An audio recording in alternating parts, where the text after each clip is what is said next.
Life's end. Isn't it beautiful? It's almost tragic. When life ends, it gives off a final lingering aroma. Light is but a farewell gift from the darkness to those on their way to die. I've been waiting, Snake, for a long time.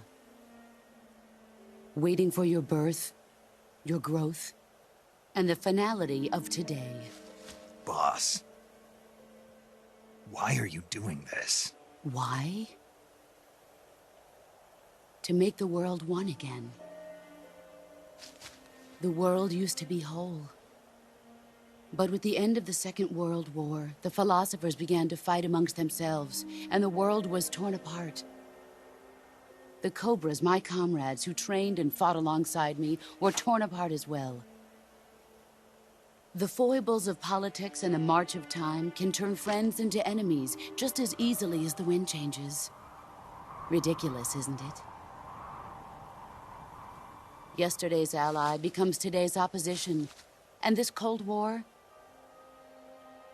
Think back. When I was leading the Cobras, America and Russia were fighting together. Now, consider whether America and Russia will still be enemies in the 21st century. Somehow I doubt it. Enemies change along with the times, the flow of the ages, and we soldiers are forced to play along.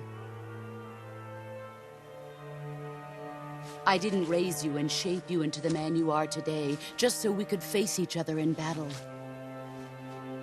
A soldier's skills aren't meant to be used to hurt friends. So then what is an enemy? Is there such a thing as an absolute timeless enemy?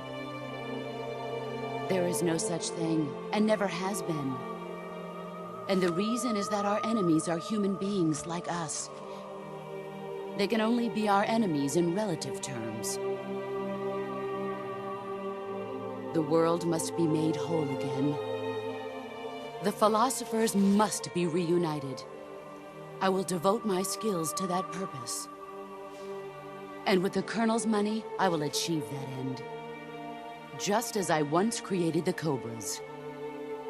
They are my family. I may no longer be able to bear children, but I still have a family.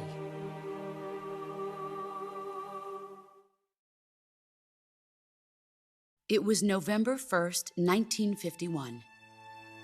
I was in the Nevada desert participating in atomic testing. The name Nevada is derived from Spanish, covered in snow, white as snow. And snow is exactly what I saw in that Nevada desert. It froze my blood white. Snake, you were an atomic test subject, weren't you? On Bikini Atoll. That's part of the reason I was drawn to you. You and I are alike. We're both slowly being eaten away by the karma of others. We'll never have the chance to die peacefully of old age. We have no tomorrow. But we can still have hope for the future. In 1960, I saw a vision of the ideal future from space. 3 years earlier, the Soviet Union had succeeded in launching Sputnik, the first man-made satellite in history, into orbit. This came as a huge shock to the United States. In response, America threw everything it had into its own manned spaceflight project, the Mercury program. Even as the Soviets seemed poised to send their first man into space, America was still experimenting with chimpanzees and rockets. The government wanted human data.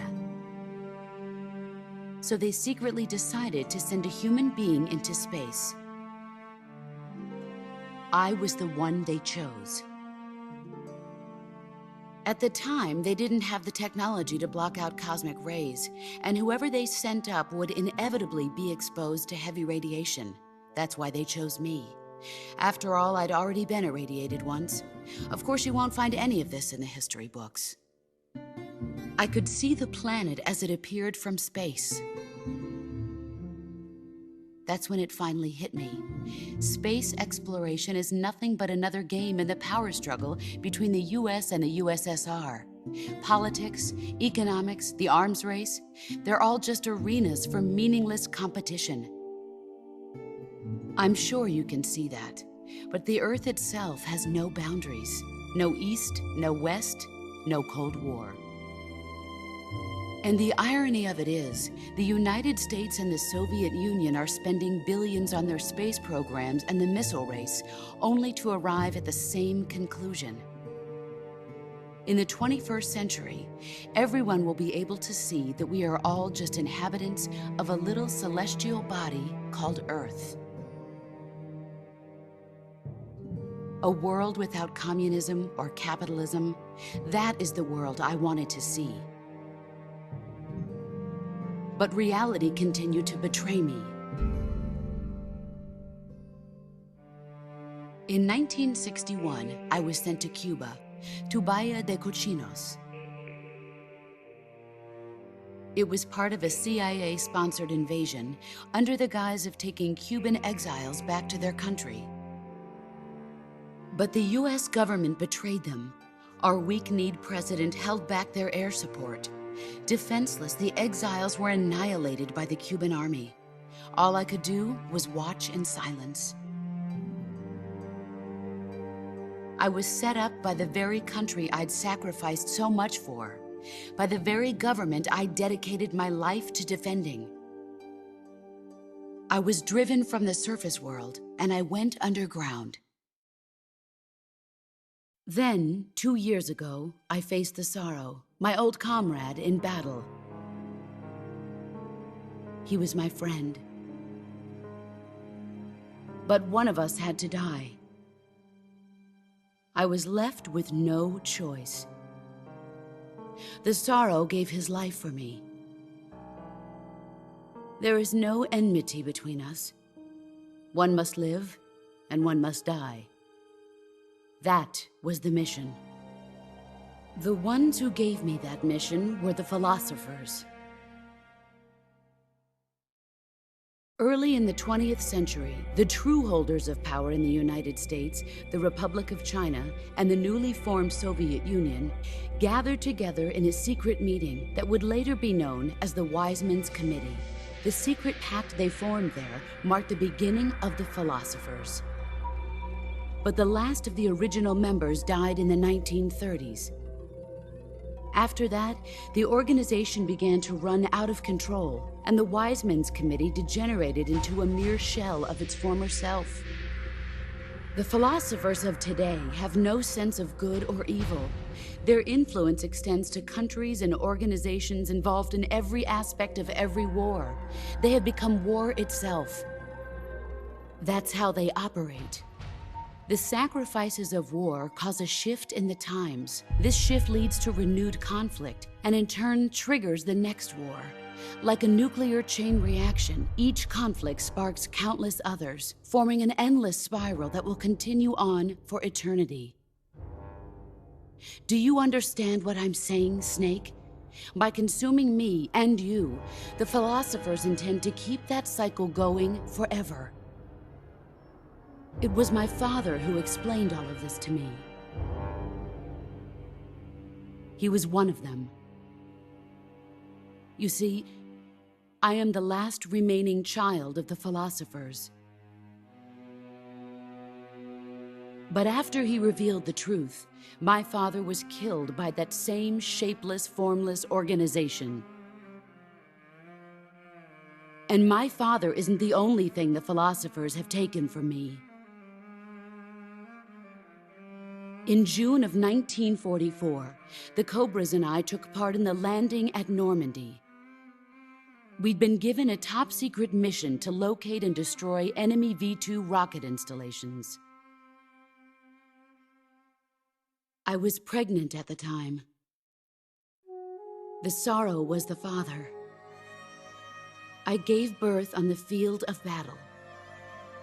a beautiful baby boy. But my child was snatched away from me by the philosophers.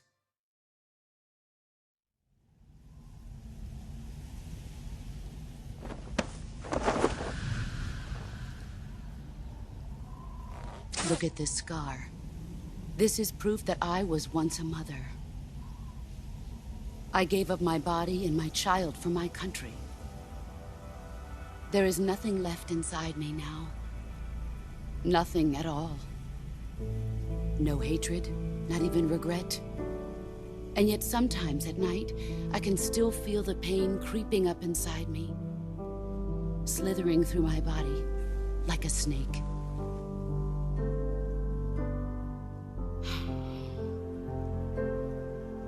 I've never talked this much about myself before. Thanks. Thanks for listening to me.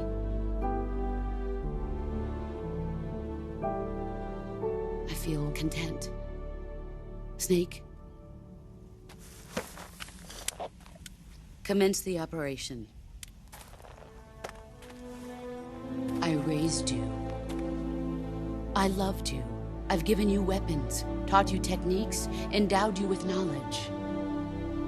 There is nothing more for me to give you. All that's left for you to take is my life, by your own hand. One must die, and one must live. No victory, no defeat. The survivor will carry on the fight. It is our destiny.